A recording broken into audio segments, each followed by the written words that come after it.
Yes. ఇక cockroach Janata party దేశంలోనే ఒక సంచలనం. ఇప్పుడు ఈ కాక్రోచ్ల చుట్టూ ఆంధ్రప్రదేశ్ రాజకీయాలు కూడా తిరుగుతూ ఉన్నాయేమో. రీసెంట్ గా మనం చూసాం, జగన్మోహన్ రెడ్డి ఒక స్టేట్మెంట్ ఇచ్చారు కదా, మేము కూడా కాక్రోచ్లమే అని చెప్పేసి. సో ఈ సేన ప్రస్థానం జాతీయ సమైక్యత కోసం సమావేశంలో కూడా పవన్ కళ్యాణ్ కాక్రోచ్ల మీద కొన్ని చాలా కీలకమైన కామెంట్స్ చేశారు. దేశ సమగ్రతను దెబ్బతీసే విభజనవాద శక్తులను కాక్రోచ్ జనతా పార్టీ ప్రోత్సహిస్తోంది. అలాంటి ప్రవాహంలో యువత ఆ ఆలోచనల్లో చిక్కుకోవద్దు అని చెప్పేసి. అంటే రీసెంట్ గా జగన్మోహన్ రెడ్డి మాట్లాడడం, ఇప్పుడేమో పవన్ కళ్యాణ్ మాట్లాడడం, అంటే జగన్ కాక్రోచ్ వ్యాఖ్యలకు కౌంటర్ గా పవన్ కళ్యాణ్ మాట్లాడాలనుకోవాలి. ఇక్కడ పవన్ కామెంట్స్ ఇద్దరికి తగిలే. ఇక్కడ ఏంటంటే కాక్రోచ్ పార్టీకి నేరుగా తగిలే.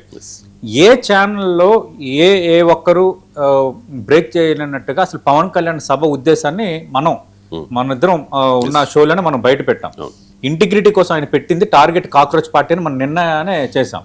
నాకు ఒక ప్రధాన పత్రికలో, ఒక ప్రధాన లీడింగ్ పత్రికలో ఉన్న వ్యక్తి మన అనాలిసిస్ చూసి ఉద్దేశం ఇదేనా అంటే, ఈ మోడల్లో దీని వెనక పొలిటికల్గా ఈ ఇంటెన్షన్ ఉందా? ఎందుకంటే మనం నిన్న ఒక మాట మాట్లాడాం. మనం ఏంటంటే Delhi not for allegations, not for agitations, Delhi is for integrity, national integrity అన్న దాన్ని ఒక సిగ్నల్ పంపించడం అన్న నేపథ్యంలోనే సాయంత్రం పవన్ కళ్యాణ్ మాట్లాడారు.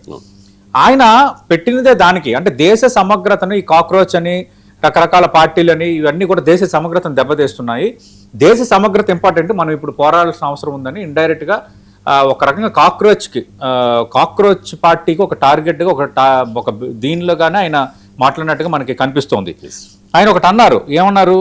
చీమల చేతిలో బలమైన పాము కూడా చనిపోతుంది, ఈ విభజన శక్తులు ఐక్యంగా పోరాడాలని. అంటే కొందరు ఈ కాక్రోచ్ పార్టీ అని మిగతా వాళ్ళు కాబట్టి ఒక డివిజన్ పాలిటిక్స్ తెరలేపుతున్నారు, వాటిని మనం అడ్డుకోవాలి, ప్రశ్నించే గొంతులను అణిచివేస్తున్నారు అని ఈ రకంగా కొన్ని అంశాలని అట్లా ప్రస్తావించారు.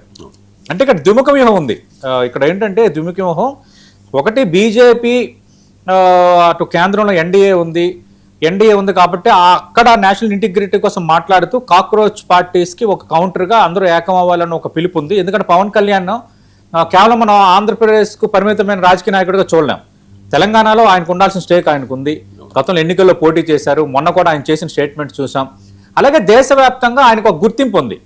పవన్ కళ్యాణ్కి ఒక స్టార్డమ్ ఉంది, ఒక గుర్తింపు ఉంది. ఒక పొలిటీషియన్గా 21 సీట్స్తో స్ట్రైక్ రేట్ రావటము, మొన్న కూటమి ఏర్పాటులో కీలకం అవటం, ప్రధాని మోదీ పార్లమెంట్ సెంట్రల్ హాల్లో తుఫాన్ అంటూ ఆయన్ని సంబోధించటం, ఇలాంటి ఒక పాజిటివ్ ఆస్పెక్ట్స్. అంతకుముందు ఆయన తమిళనాడు, కర్ణాటక ఆ రాష్ట్రాల్లో కూడా ధర్మ పరిరక్షణ అంటూ ఆ కార్యక్రమాలకు హాజరయ్యారు. ఈ కాంటెక్స్ట్లో ఇక్కడ ఏంటంటే పవన్ కళ్యాణ్ అనే వ్యక్తి ఒక రకంగా భారతీయ జనతా పార్టీకి కానీ ఎన్డీఏ కానీ ఒక ఈ జంజీ బ్యాచ్ ఉంది కదా, జంజీ బ్యాచ్కి సంబంధించి ఆయన ఒక అస్త్రం. ఆయన కొన్ని మెసేజ్లు పంపించడానికి, ఆయన పవన్ కళ్యాణ్ ద్వారా ఒక మెసేజ్ పంపించడానికి ఎన్డీఏకు పవన్ ఒక అస్త్రంగా కూడా మారారు. అందుకే ఆయన పాలిటిక్స్ కేవలం కూటమి రాజకీయాలుగా పరిమితం కావట్లేదు.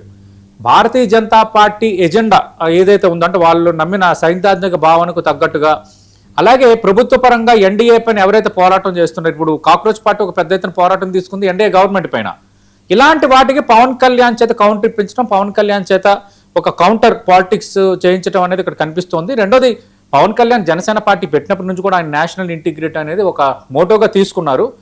ఇవి అన్ని కలవడం అనేది కూడా ఇక్కడ మనకి క్లియర్గా కనిపిస్తోంది. ఇక రెండో టార్గెట్ ఏంటంటే మనం పొలిటికల్గా చూడాలి ఆంధ్రప్రదేశ్ సంబంధించి.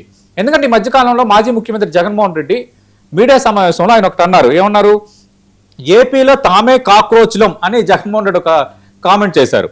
ప్రశ్నించే గొంతులను అణిచివేస్తున్నారంటూ ఆయన కామెంట్ చేశారు జగన్మోహన్ రెడ్డి, మాజీ ముఖ్యమంత్రి. అంటే ఇప్పుడు పవన్ కళ్యాణ్ ఇచ్చిన కౌంటర్ ఒకటి కాక్రోచ్ పార్టీకి, రెండు ఆంధ్రప్రదేశ్ పరంగా ఒక రకంగా జగన్మోహన్ రెడ్డికి కూడా ఇచ్చారా? అంటే జగన్కు పవన్ కౌంటర్ అని అనుకోవాలి. ఎందుకంటే మేము కాక్రోచ్లు అని అన్నారు కదా, వీళ్ళు విభజన శక్తులు అని ఇండైరెక్ట్గా పవన్ జగన్మోహన్ రెడ్డిని కూడా అన్నట్టుగా ఉంది. ఇక జనసేన అధినేత పవన్ కళ్యాణ్ రేపు హన్మకొండలో పర్యటించనున్నారు. ప్రాణాంతక